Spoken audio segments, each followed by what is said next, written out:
Robot सास। शहर में रिश्तों की कमी और अपनों के प्यार की कमी लगभग हर घर में है। किसी को अकेलापन अच्छा लगता है तो किसी को ये काटने दौड़ता है। देखो राधा, तुम भले ही गांव की हो, लेकिन यहाँ शहर में सभी को साथ लाकर रखना पॉसिबल नहीं है। हाँ, लेकिन प्लीज किसी को तो बोलो हम लोगों के साथ रहें। तुम सारा दिन ऑफिस और मैं घर पर पकती रहती हूँ। अरे तो किसी सहेली को बुला लिया करो, बातें कर लिया करो। किसको बुलाऊं? कब तक बुलाऊं? तुम सासू माँ को बोलो ना आकर यहाँ रहे। ठीक है, बात करता हूँ मैं उससे। रवि ऑफिस चला जाता है और अपने दोस्त से कहता है, यार बीवी ने माँ को शहर बुलाने की जिद कर रखी है। अब सोच रहा हूँ कि ऑफिस से दूर जाकर कहीं कोई घर ले लो किराए में। अब 2 कमरे का मकान तो पास में महंगा ही पड़ेगा ना। पर यार गांव की लड़कियों को शहर शादी करके लाओ तो यही दिक्कत होती है। वो लोग समझ ही नहीं पाती कि शहर की जिंदगी कितनी मुश्किल है। सबकी अपनी अपनी परेशानी है। अब मेरी वाली को देख लो, वहाँ के ऑपरेशन के लिए 2 हफ्तों के लिए लेकर आया था। बीवी ने तो इतना हंगामा किया कि माँ को 1 हफ्ते में ही वापस भेजना पड़ गया। सोच रहा हूँ कि माँ को फोन करूँ और कहूँ कि आ जाओ। क्या पता सास की चिक चिक सुनकर वो भी माँ को गांव भेज दे। आखिर औरतें तो औरतें ही होती है ना। किसे सास के साथ रहना पसंद होगा। बात आई गई हो जाती है। राधा रवि के पीछे एक बार फिर पड़ जाती है। वो 210 वाली है ना? हाँ, क्यों, क्या हो गया उसे? उसकी सास कलाने वाली है।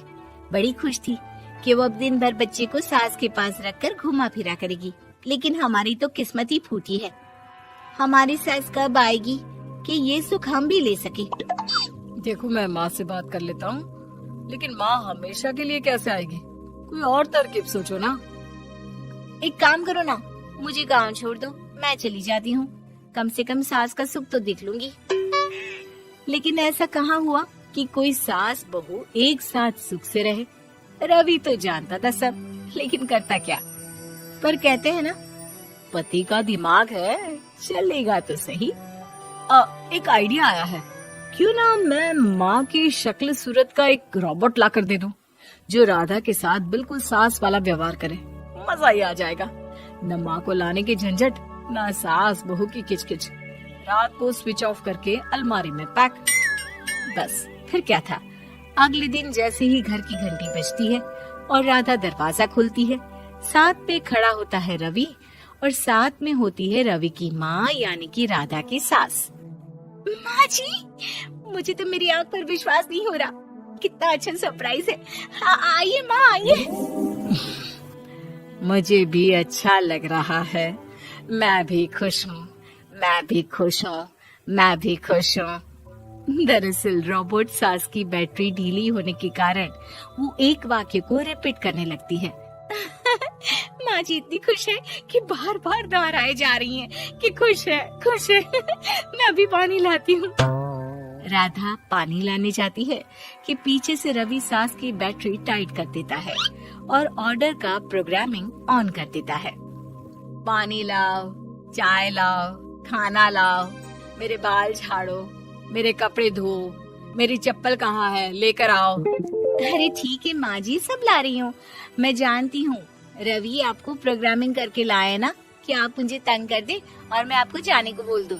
नहीं माँ जी, इस बार मैंने भी कमर कस रखी है। प्रोग्रामिंग कैसी लैंग्वेज यूज कर रही हो? माँ का रोबोट थोड़ी ना है जो मैं प्रोग्रामिंग करूँगा। अरे मजाक कर रही हूँ। माँ तो माँ होती है, मैं जानती हूँ। राधा सास के साथ खुश रहती है। वो उनके साथ बातें करती, घूमने जाती और आसपास के लोगों से मिलवाती। लेकिन एक दिन, अरे कभी तुम लोगों को लड़के नहीं देखा। इतनी तो तू मैं माँ बेटी में भी हो जाती है, लेकिन तेरी सास तो बिल्कुल ताना नहीं देती। हाँ ये तो है, ताना तो नहीं देती लेकिन ऑर्डर बड़े बड़े देती हैं। अरे ना मानना, 2-4 ऑर्डर अपने आप ठीक हो जाएंगी। तभी देखेगा असली रंग। कौन सा तेरे बुलाने पर आई है, बेटे के बोलने पर आई होगी बुढ़िया। बात तो सही है, लेकिन यार कोई बात नहीं ना, सास लड़ाई करे भी तो कोई परेशानी नहीं है। कितना ख्याल भी तो रखती है। ये तो है, लेकिन तेरी सास तो बिल्कुल नहीं लड़ती, ये कैसे? खैर मुझे क्या। पड़ोसन तो चली जाती है, लेकिन राधा के मन में सवाल छोड़ जाती है कि ये सास है भी कि नहीं। रात में राधा रवि से कहती है, मैं ना माँ जी के पैर दबा कर आती हूँ। अरे लेकिन वो तो मैंने अलग कर दिया है। क्या क्या कैसे कहा? नहीं, मेरा मतलब कहा कभी माँ का पैर गांव में रहा करता था, तो मैंने काट कर मतलब माँ को शहर ले आया ना। Okay okay. रवि चैन की सांस लेता है कि चलो कुछ तो बहाना मिला, लेकिन कब तक। रवि रोज माँ के पैर दबाने के बहाने रॉबर्ट को कमरे में ले आता और डिसमेंटल करके रख देता। एक रोज, मैं आज माँ जी की कोई बात नहीं मानूंगी, देखती हूँ कैसे नहीं लड़ती। अरे ऐसी भी सास किस काम की जो खटर पटर ना करे। सास का डिमांड मोड ऑन होता है। खाना दे दो, पानी दे दो, नाश्ता चाहिए। लाई माँ जी। मैं ना देने वाली खाना पानी। लेकिन समय बीतता जाता है, दोपहर और फिर शाम और फिर रात। बहू सास को कुछ नहीं देती, लेकिन रॉबर्ट सास कुछ नहीं कहती। रात को जब रवि घर आता है, राधा रो रही होती है। अरे क्या हो गया? तुम्हारी माँ ने मुझसे लड़ाई की, खूब खरी खोटी सुनाई। मैंने तो आज सुबह से खाना भी नहीं खाया है। रवि समझ जाता है कि राधा झूठ बोल रही है, क्योंकि खरी खोटी वाली प्रोग्रामिंग तो उसने की ही नहीं थी। मैं माँ से बात करता हूँ, तुम परेशान मत हो। रवि रॉबर्ट माँ को लेकर कमरे में चला जाता है। वो उसे डिसमेंटल करके रख ही रहा होता है कि राधा, चलकर देखती हूँ माँ जी कहीं रवि को मेरे खिलाफ भड़का तो नहीं रही है। वो जैसे ही कमरे के अंदर जाती है, डर जाती है। सास के पुर्जे पुर्जे अलग थे। रवि, ये क्या है? ये माँ रॉबर्ट थी, तुमने ऐसा क्यों किया रवि?